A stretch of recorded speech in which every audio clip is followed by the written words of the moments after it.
Hey everybody! How y'all doing, YouTube? Welcome to my first ever live stream. Shh. That was my dog. Y'all excuse him. Welcome everybody. I'm so excited to be doing this. I've been wanting to do this for a while, but I hadn't had a chance. But this is not going to be a cooking video. It's a compilation video, like the title says, of all the holiday baking that we've done so far this year. I wanted to do a lot more holiday bakes, but you know how it is. Life, we get busy, our schedules get busy, so I wasn't able to film and record a lot of videos like I wanted to. However, I did do a few, right? So this live stream is just going to be me sharing with you guys some of the videos that we did. Stay tuned. At the end, I'm going to make an announcement. It's going to be a good announcement, so stay tuned, right? We're going to be showing four bakes, one drink recipe, and one little fun quiz that we filmed a while back as part of our quizzes series. It's all right. It's pretty fun. At the end of the stream, once it's over, I'm going to, edit it maybe tomorrow, whenever. I will put up timestamps to the different bakes in the description. However, in the description as well, you should find the links to the individual videos that we're going to be reviewing today. All right? Well, without any further ado, I hope you enjoy this live stream. And we're going to go ahead and roll the intro, and then we're going to get into our first bake. Bye. Enjoy.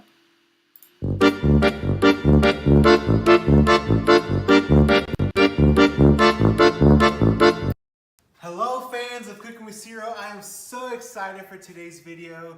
Today will be the first in a series of baking videos that we're going to do. We have the holidays coming up. It's currently the beginning of November, so we're going to do some holiday baking, right? My wife is going to be featured in some of these videos. Some of my mom's recipes are going to be featured in these videos. And I'm just so excited that we're going to be doing all this baking, all this eating, and also that we will be able to share things with you. I hope you enjoy.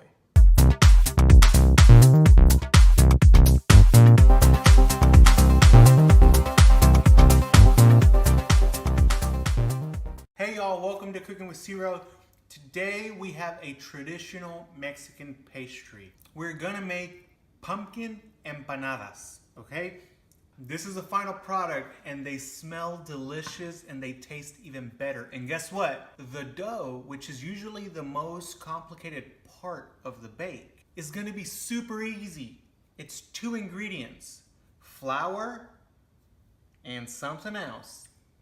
So before we begin, prep your workspace. I'm just gonna use the countertop. That's how my mom used to do it growing up. So this is how I'm gonna do it. All right, our counter space is nice and clean. We're not doing such a big batch, so I'm just gonna use 4 cups of flour. And again, as mentioned already, Coke is gonna be the secret ingredient in this recipe. You wanna be careful with your Coke so that it doesn't fizz a lot. So we're gonna pour in a little at a time.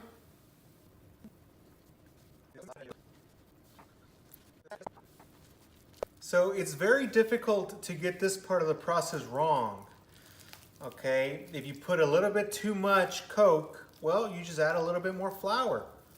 And if you put a little bit too much flour, if your mixture is too dry, too grainy, you just add a little bit more Coke until you get it nice.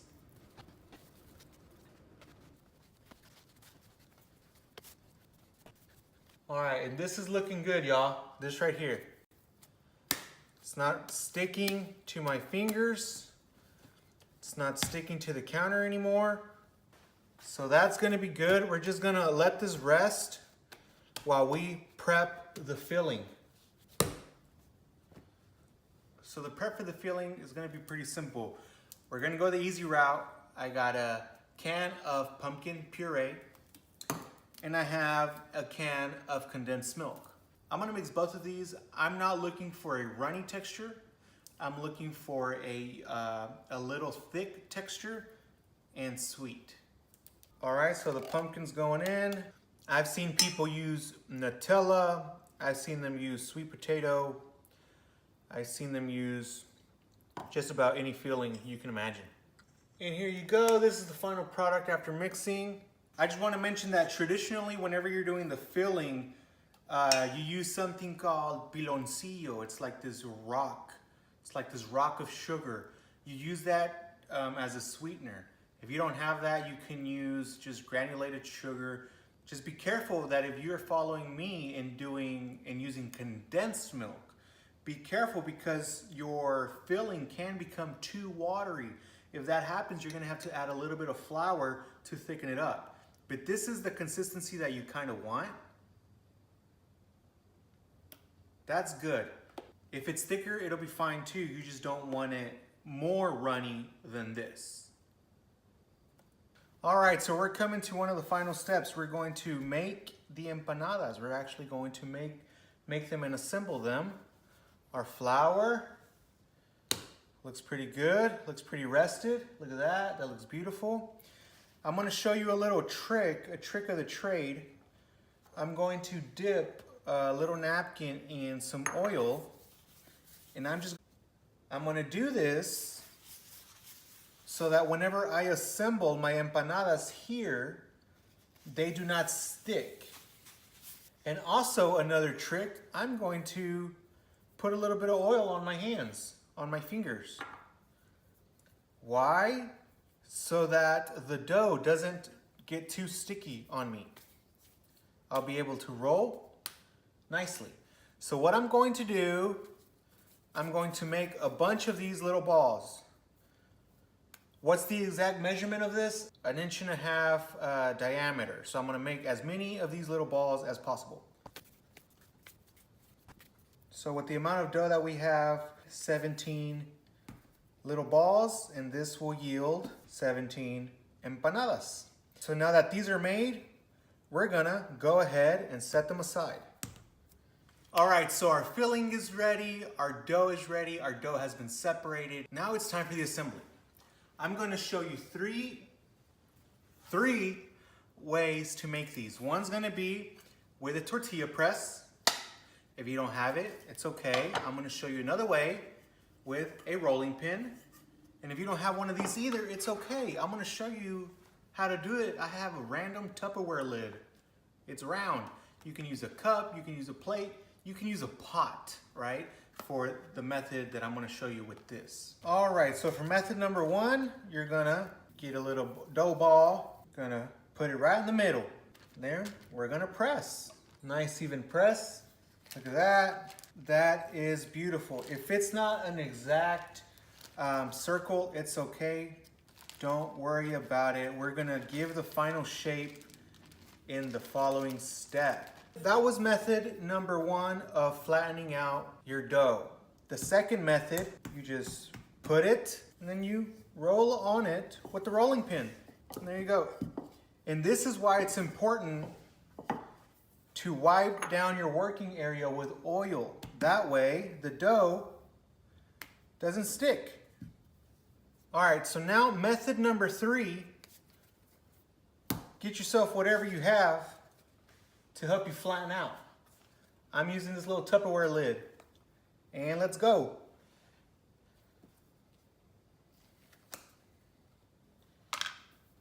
And there you have it.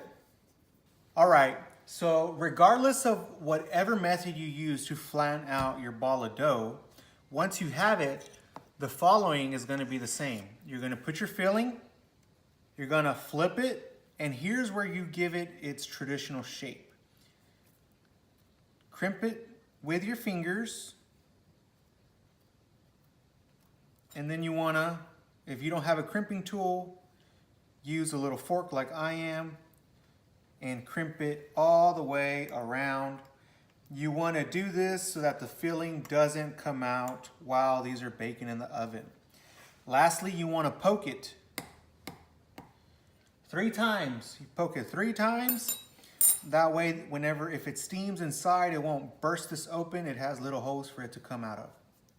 All right, so while I was assembling my last empanada, I went ahead and turned on the oven. Preheated to 350 degrees. Now that the oven's preheating, I'm gonna get my oven tray.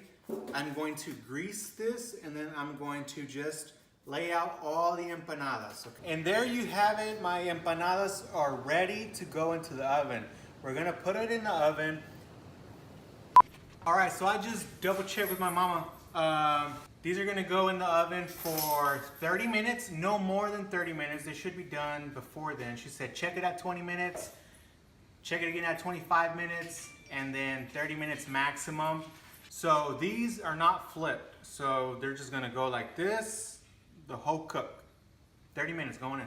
Hey y'all, so while the empanadas are in the oven, I went ahead and made this. So what is this, you may ask? This is equal parts sugar and cinnamon. Okay, it's a cup of sugar and a cup of cinnamon. Look at that. Smells delicious, smells like Christmas. And what we're gonna do is I'm gonna get the empanadas straight out of the oven and dip them in this. And I'm gonna cover them completely with this cinnamon sugar mixture. Then I'll set them aside and let them cool. And you wanna do this when they're out of the oven because they're hotter. The sugar and the cinnamon will stick to it better. All right, y'all, so it's been 20 minutes. Okay. They're looking nice. They're still a little pale. I'm gonna leave them in there another 5 to 10 minutes. All right, so the additional 10 minutes are up, and y'all, it smells delicious. Oh my God. All righty, and look at that. Woo!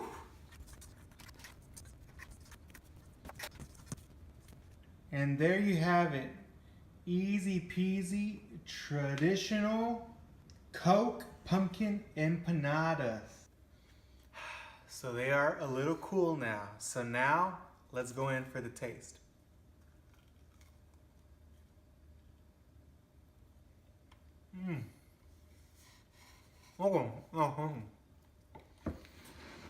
So I'm not gonna lie, the texture of these empanadas will be a little bit different than what you are usually accustomed to because it's not a traditional recipe. It's just flour and Coke, that's all.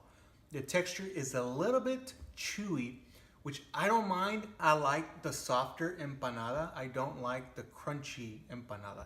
So, you know, this type of texture really works well for me. If you're someone that likes the softer, more chewy texture, I would go this route versus the traditional route. I know that may not be a popular opinion, but it is my opinion. And this is my show, Cooking with Ciro. Thank you for joining me on Cooking with Ciro. I hope you enjoyed this classic Mexican recipe. Stay tuned for next week. We're gonna have another classic holiday bake. Subscribe, like the video, share the video, and guess what? If you didn't like this video, I'm gonna make another video. Go and like that video.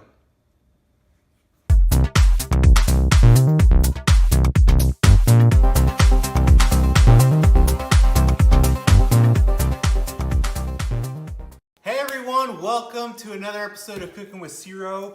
This is gonna be the second video in our holiday baking series. Today we are doing bunuelos. If you do not know what those are, you're missing out. Stay tuned.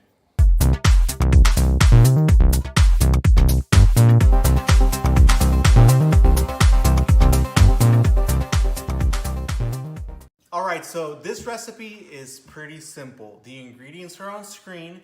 Feel free to pause the video, write down all the ingredients that you need. This recipe will yield about 6 bunuelos. If you want more, just double, triple the recipe, right? Simple math. First, we're gonna make the dough. Then we will flatten out portioned out dough. Then we will fry the flattened out, portioned out dough.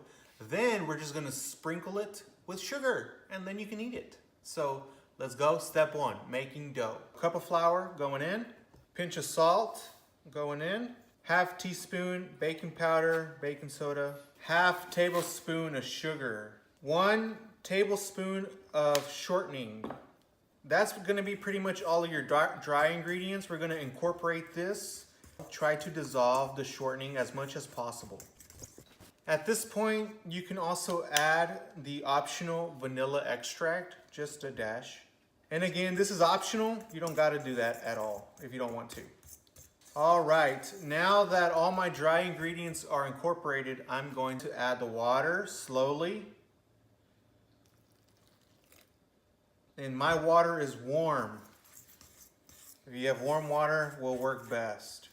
The consistency that we're looking for is kind of like flour tortillas. That's kind of what we're looking for in our dough. If you've never made flour tortillas, there's a video that I made a while back, a long time ago, about flour tortillas. I will post it in the description. Make sure to go and take a look. I would add the water very slowly, because if you make it too sticky, the only way to fix the problem is to add more dry ingredients. And because there's quite a few dry ingredients, you don't want to mess up the proportions. So add the water very slowly. So my mom taught me a trick long time ago. Whenever you're going to handle dough with your hands, if you dip your fingers in a little bit of oil, it will help so that the dough doesn't get all sticky to your hands. So that's what I'm going to do, and I'm going to only do a little bit, just enough to keep the dough from sticking, not enough to alter the dough. Beautiful.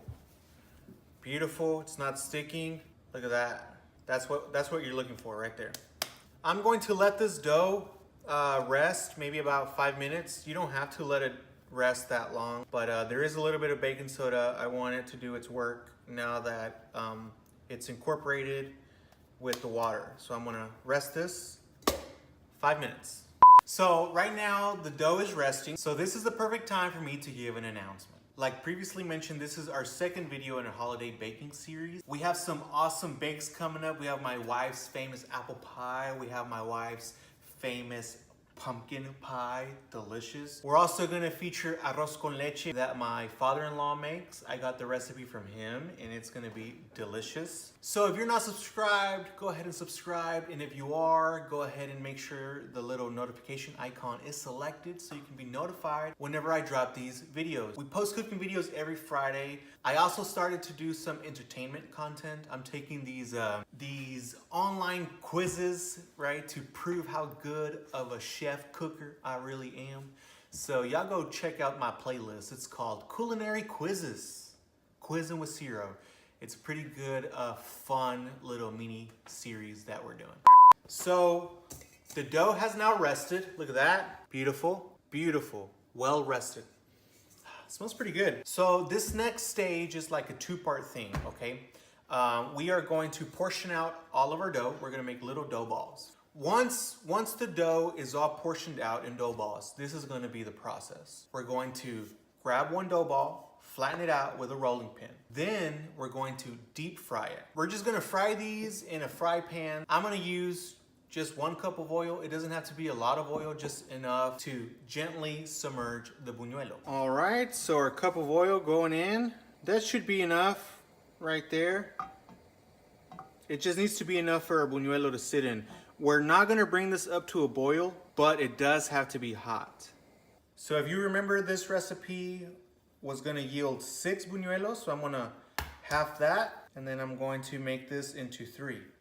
We're going to gently flour our rolling surface and our rolling pin. That way the dough doesn't get stuck to it. You want to make these as flat as possible. The flatter, the better. And as you can tell, I'm not good at rolling. These should be perfect circles. So I'm not good at rolling. It's just lack of practice, I guess. But we'll do our best. All right, it's not a perfect circle, but it's close enough for cooking with Ciro. So I'm gonna grab a little bit of flour and toss it in, see if it's good. Oh yeah, that's perfect. That's good right there. My first buñuelo's going in. You want these to be golden, you don't want them to be too brown though. You hear that? Nice. They're gonna be a little greasy coming out, so you can put a little paper towel to drain the grease. This is very quick, probably 20 seconds, 30 seconds per side, and then they come out.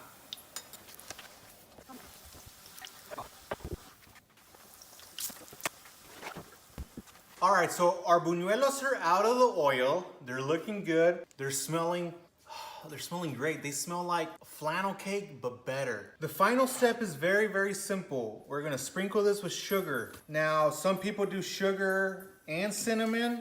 I'm only going to do sugar, but if you wanna do cinnamon, you are more than welcome to do it.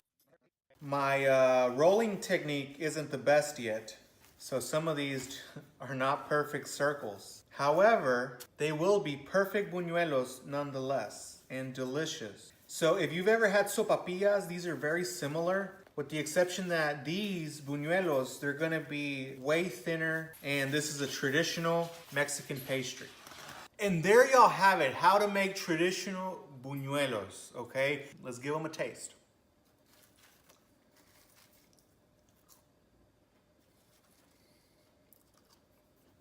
This is good. Just like my mom's. Delicious. Like the video, share the video, subscribe, all that jazz. And guess what? If you don't like this video, you didn't, it's okay. I'm gonna make another video going like that video.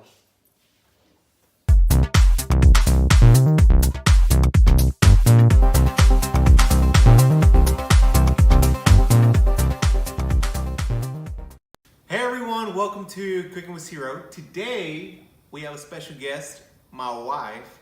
She will be the featured ingredient.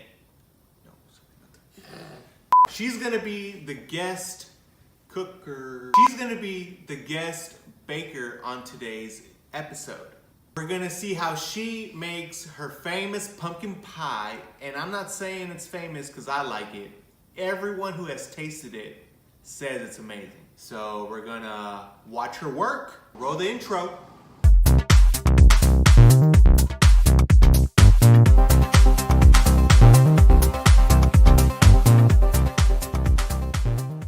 Alrighty, so apparently pies have multiple steps. I didn't know that. And besides all the steps, there's also a bunch of ingredients. So this is how we're gonna do it. On screen, you'll see the list of everything you need. Feel free to pause the video, write everything down. In addition, at the beginning of every step, we will put up what will be needed. The first step is making the crust. 1 cup of flour is being sieved, and 1/4 teaspoon of salt. Go ahead and mix that, the salt and the flour. Make sure it's well incorporated. All right, 1/3 cup of shortening. That looks about 1/3. What Ruth is doing here is called cutting. It essentially means you're mixing in the shortening with the flour. We're gonna make it all crumbly. So this is kind of what we're looking for. Very crumbly flour.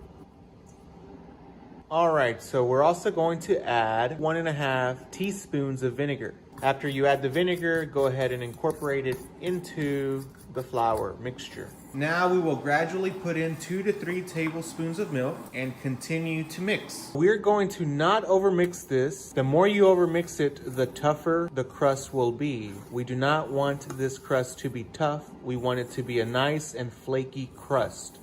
As you can see, this crust looks and will be very crumbly, which is what we're looking for in this particular recipe.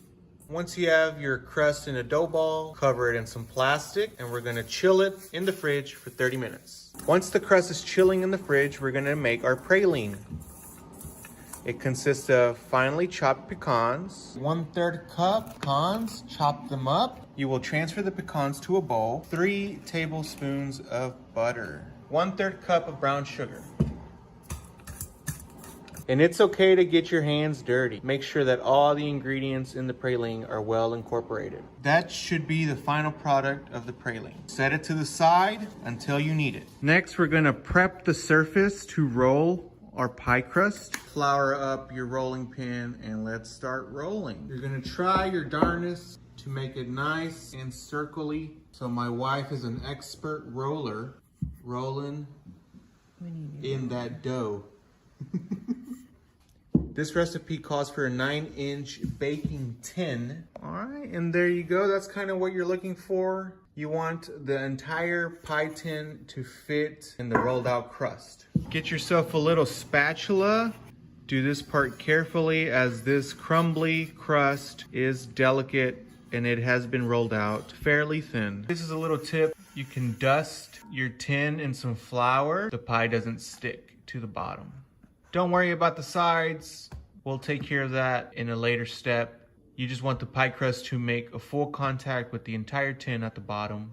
And here's where you cut the excess dough from the baking tin. Ruth is choosing to use some kitchen shears. Paring knife would probably work as well. And she's just gonna follow the outline of the tin. After the pie crust is trimmed, this right here is kind of what you're left with. Ruth is also gonna prick the sides, give it a little bit of a decoration.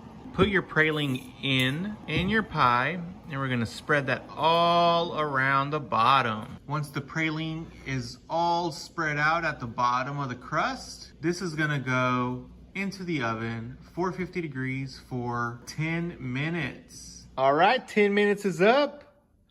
Look at that, y'all. Wow. I don't know if you could hear it, but it's out of the oven and this praline is bubbling. It's hot. Be careful. Set it aside so that it can start cooling. The next step is to do the filling. Half a cup of sugar going in, half a cup of brown sugar. We're gonna also do 2 tablespoons of all-purpose flour. Go ahead and sift that in. Half a teaspoon of salt, cinnamon, ginger going in. Lastly, your cloves. Go ahead and mix all the dry ingredients with a fork.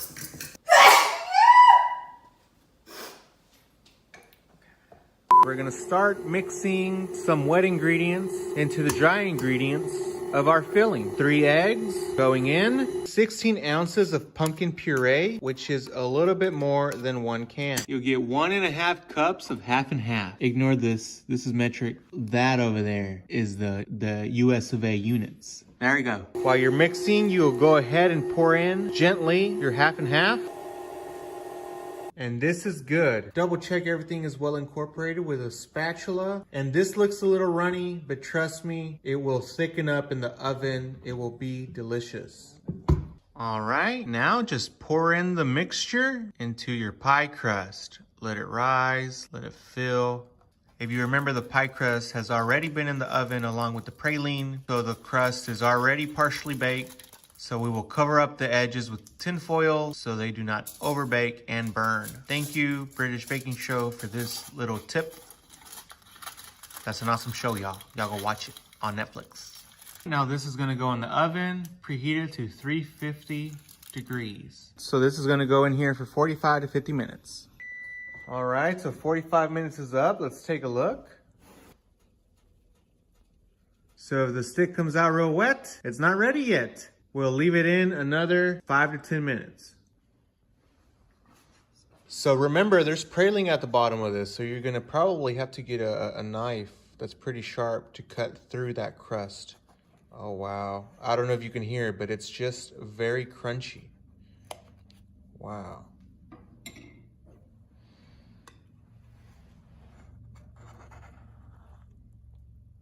You could see the praline there at the bottom. Look at that. Nice and crunchy. Nice flaky crust. It's not hard.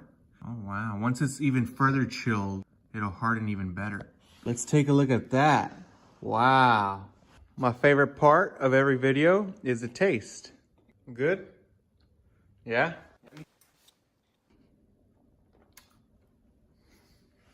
Mmm. This is my slice now. I'm not sharing this slice with you. This is so good.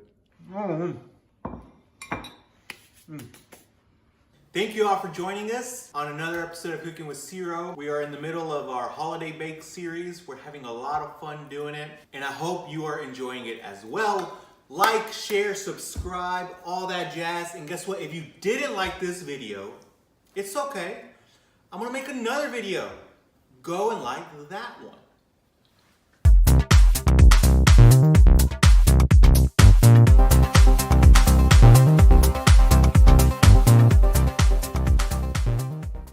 Hey y'all, welcome to another episode of Cooking with Ciro. On today's video, we're gonna be talking about how to make the perfect rice.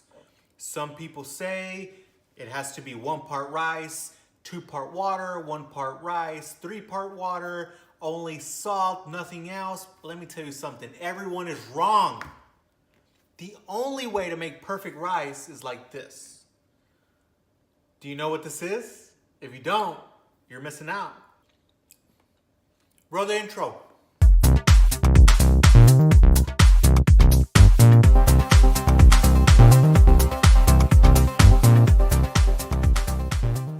All right, y'all, so what are we doing today? We are doing the famous arroz con leche, okay? If you've never had this, it is similar to rice pudding, but it's not rice pudding.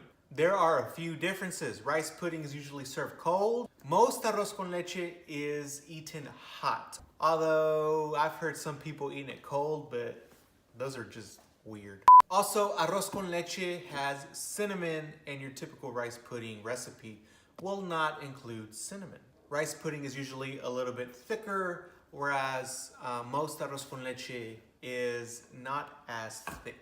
Let's get to it. What are you gonna need? So what are you gonna need? The first thing, obviously, the star of the show, rice, white rice. I'm using long grain rice. I find that this works the best. You're gonna need 1 can of evaporated milk. You're gonna need 1 can of sweetened condensed milk. You're gonna need some cinnamon sticks, some ground powdered cinnamon for dusting at the end, measuring cups. You're also gonna need 1 cup of milk. I'm using 2%. You can use whole milk if you'd like. I wouldn't recommend using any other type of milk. However, cooking is about trying things out and experimenting. So if you is lactose intolerable, what? Lactose intolerant? What? Lactose intolerant. If you're one of them folks, go ahead and try this recipe with another type of milk, okay? Almond milk, soy milk, oat milk, that's a thing. But you know, try it out with different types of milk. And lastly, you will also need some type of saucepan. So I'm gonna start this off on high heat until it gets to a boil. After it starts boiling, I'm going to put it down to medium heat. We're gonna do 1 cup of rice and 3 cups of water. And lastly, 1 stick of cinnamon. Give it a good little stir. Make sure the rice isn't sticking to the bottom. And that's about it. We're gonna allow this to come to a boil. Once it comes to a boil, we're gonna lower the heat down to medium. This is it. You just monitor it for the next 15 minutes. Make sure it's not sticking. Once the rice becomes tender, we will turn off the heat and go to the next step. All right, so my 15 minutes are up. All the water got absorbed. Look at that, nothing stuck to the bottom because I was mixing it every few minutes. So the next step is take out your stick of cinnamon and we're gonna put in all of our milk. 1 can of evaporated milk. Okay, y'all, while I was putting in the milk, I realized my saucepan was too small. So I transferred it into a bigger pot. My 1 can of evaporated milk is in, goes in my 1 can of condensed milk, and last but not least, my cup of regular cow milk. I'm gonna give it a little stir. I'm gonna bring the heat back up to high. Once it starts to boil, I'm gonna bring it down to a simmer until it reaches the thickness that I am happy with. And this is the real key to this recipe. Monitoring it. You have to monitor this once you put the milk in. Because of the heavy sugar content, this can burn very easily. So keep on stirring to ensure that it's not sticking to the bottom of the pan. And honestly, if you get a little bit of a caramelization at the bottom, it's not the biggest deal. And look, once it starts boiling and it starts to rise, go ahead right there, lower the heat. I just lowered mine to a low medium heat. And I'm gonna keep it at that level while stirring it very frequently until I reach the desired level of thickness in this. All right, so it's been a total of 15 minutes and this has reduced a good amount. This is gonna be good for me. Like I was saying earlier, it's gonna thicken a little bit when it cools down. So I think this is the texture I like. So I just turned off the heat. I'm gonna stir it a little bit. I'm gonna let it sit for 10 to 15 minutes so it can cool a little bit and then it'll be ready to serve. And oh my God, wow, traditional arroz con leche. So what I'm about to say may be a little bit controversial. So I've seen people top this with all kinds of stuff. Raisins, blueberries, strawberries, pineapple, even banana, all kinds of stuff. Let me tell y'all something. The proper way to eat this and top this is with cinnamon, and that's it. Now I know some folks aren't gonna like that I just said that, but in my opinion, arroz con leche is all about the rice and all about the milk. Why are you putting all these other stuff on it? The only reason why I put cinnamon on top is because cinnamon will actually enhance the flavor of the milk and of the rice. But all those fruit toppings, all those other stuff, they're not gonna enhance it. They're gonna overtake it, and you don't want that. Let's go in for the taste, shall we?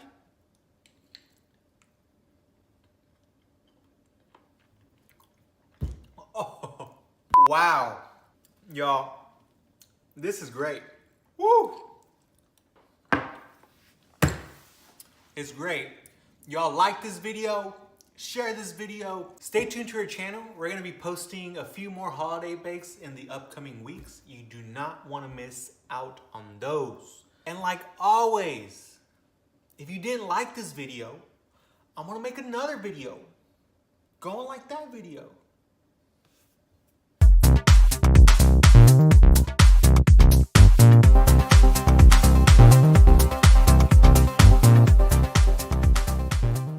Hello, welcome to Cooking with Ciro. Today, we're not cooking. We're gonna do something different. We're gonna do a typical Mexican drink called tepache. If you've never had it, you are missing out. I'm gonna show you how to do it.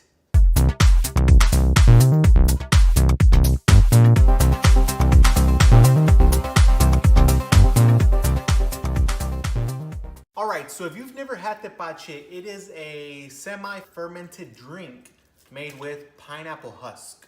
It is delicious. It has a very small alcohol content, very minimal, and it's delicious. In my family in particular, we have this drink around the holiday season, but I know folks that drink it, year round. So what are you gonna need? A ripe pineapple. It has to be ripe. Piloncillo. If you don't know what this is, look it up, see where you can buy it. I know Walmart has it. Go to the Mexican food aisle. They'll have this. And if you don't want it, you don't necessarily need this. You can use cane sugar, raw sugar, brown sugar. If you see what it is, it's essentially unrefined cane sugar. That's all it is. You'll also need cinnamon sticks. About 1 cinnamon stick will do. And probably the most important thing that you're going to need, an airtight container. If you don't have an airtight container, it's okay. Just know that for the fermentation to happen properly, you're gonna have to seal this airtight. Whether that means putting plastic over it, tighten it off with a rubber band or something, it doesn't matter, right? It just has to be airtight for this recipe to work. Let's get our pineapple. We're going to cut it up. And this is the husk. This goes into your jar. I personally really like pineapple, so I eat mine with tahini, so I'm just gonna cut it up and put it in the fridge for later use. The rest of the process is very easy. You're just gonna put water. I am using 4 cups of water. 1 stick of cinnamon going in, 1 piloncillo going in. Make sure it's well submerged. We're gonna seal it up. There you go. You're gonna wanna let this ferment for about 48, 36 hours, not too long. Now, the longer you ferment it, the higher the alcohol content will be. However, if you ferment it too long, this will become vinegar. So unless you want pineapple vinegar, don't let it ferment too long. I would say 3 days, 4 days at max. Hey y'all, so it's been 24 hours so far. Let's look at this. Oh, it's looking good. Right, check a look at that. A lot of color. Looks like the raw cane sugar completely dissolved. Wow, beautiful. Not a lot of foam buildup. If that's happening to you, it's okay. Open it up, scrape all the foam off. Be careful not to disturb the liquid too much. Seal it back up and then put it back in storage. I'm not gonna open it. I don't want air to get in if it doesn't need to get in. All right, so I'm gonna put this back in storage, back in my pantry, another 48 hours, and I think that'll be good. Don't smell nothing. Airtight. Hey y'all, welcome back to Cooking with Ciro. So my tepache has been fermenting in my pantry just over 3 days. Let's take a look. Look at that. So as you can see, there's a light coat of foam, which is all right. It's normal. We're gonna skim it off the top, throw that away. That happens during the fermentation process. Nothing to be alarmed about. This is gonna be pretty easy. I'm gonna pop this off. I'm gonna open it. Oh my God, I just gave it a sniff. That brings me back to when my mom used to make this for us. I'm just gonna skim off all of the little foam. Go ahead and take out this stick of cinnamon. Again, the better that this is sealed from the get-go, the less foam you're going to get. Just part of the process. It's all okay. All right, so once you skim off all the foam, that's pretty much it. We're gonna strain it, put a lot of ice in it, and then adjust to taste. If you find that it's a very strong taste, add water. If you feel like it's bitter and not sweet, add some sugar. I would recommend brown sugar. We technically already added a big piece of brown sugar. All right, so let's get straining. All right, this is all the fermented liquid, strained. This is now garbage. Chunk that in the trash. All right, so I'm gonna pour myself a little bit of this just to give it a taste. All right, so here we go, y'all. A little bit of tepache. Oh, it smells great. It smells delicious.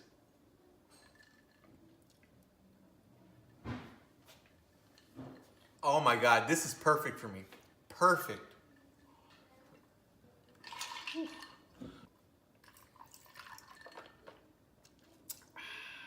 This is good. This is really good. All right, some things to know when it comes to tepache. For our particular recipe, remember, we used the husk of 1 ripe pineapple, 1 brown sugar rock, and 1 stick of cinnamon. We fermented it for 3 days. We used 4 cups of water and it came out perfect. No need to adjust. But we gotta remember, things aren't always created equally. So maybe your pineapple might be a different level of ripeness. Maybe your sugar that you got is a different size. Your cinnamon stick could have had more flavor than mine. The temperature is also a factor in the fermentation process. All this to say, if it doesn't come out tasting delicious, it's okay to make adjustments. That's part of cooking, that's part of baking, that's part of making specialty drinks. Practice makes perfect, and also adjustment makes perfect. So remember, if you find that it's a little bit too strong, add water. If you find that's a little bit bitter, add a little bit more sugar until you get the perfect consistency that you want. However, if it tastes very acidic, like it tastes like straight up acidic, if you smell it and it burns your nose, it did not ferment properly, okay? It has become vinegar. If that happens, you don't want it. Don't drink that, please. All right, that was it. Thank you for joining me on another video of Cooking with Ciro. In this case, we are drinking with Ciro. Remember to like, share, subscribe, all that jazz. And guess what? If you didn't like this video, I'm gonna make another video. Go and like that one.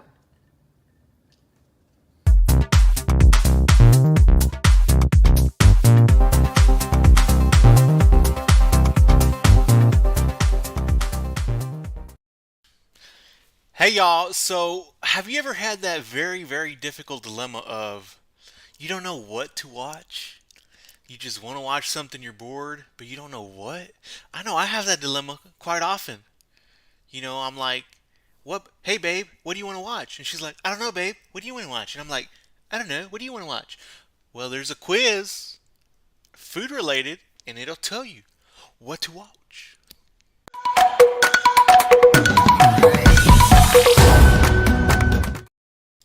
Alright, so check this out. We'll tell you what Christmas movie to watch based on this holiday food quiz. Perfect. I'm digging it already. Alright, what would you eat as an appetizer? Baked brie? I don't know what that is. Cheese? Ugh. No, not for an appetizer. Pigs in the butt? Okay, that's breakfast. Alright, let's go with shrimp cocktail. Now, for the main course, steak. Pasta is too filling for me. Pick a holiday drink. Ew, gingerbread latte. Peppermint martini. Hot chocolate will make me feel bloated. I'm going to go with apple cider.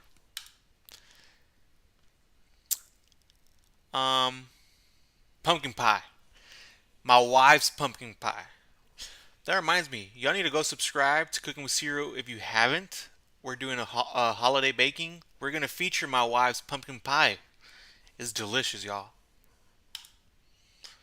All right. Which cookie would you make for Santa? Well, Santa's not real, so I wouldn't make a cookie for Santa. But I would make cookies for me. Chocolate chip, hands down. Pick a holiday sweet. I don't know what this is. Candy cane. Oh no. Snow. I don't know what these are. M&Ms. Can't go wrong with M&Ms. Is that it? Look at that. Home Alone. You are a little more laid back and do not take anything too seriously. Kind of. You will pretty much eat anything. Yes. People that know me, I'm not a picky eater. Um, yeah. Okay. And watch anything as long as it is pretty basic. Yes. So I'll watch Home Alone 1, maybe 2. I'm not going to watch anything else. The other Home Alones, no, they shouldn't have made those other Home Alones. Anyways, thank you guys for joining me for this fun little quiz. It's going to be in the description in case you don't know what to watch. You can take it. Maybe it'll tell you what to watch. Thanks for stopping by. Later.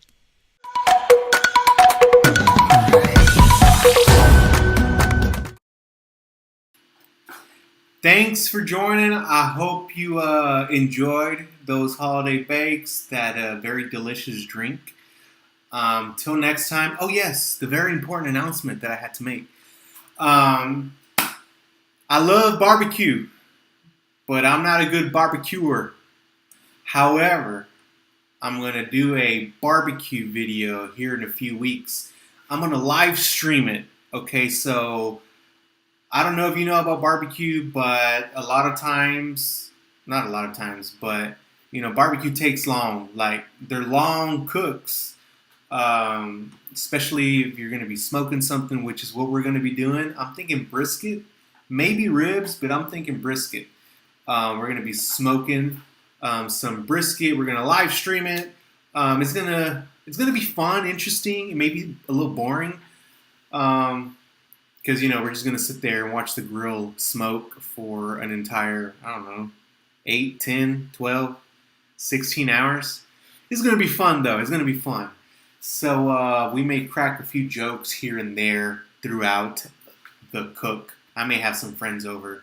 We'll see how it goes. It should be fun, but stay tuned for that. That's gonna be coming up here in a few weeks. So thank y'all for joining. I appreciate all my fans out there. I will see you on Friday whenever I post the next cooking video. All right, bye.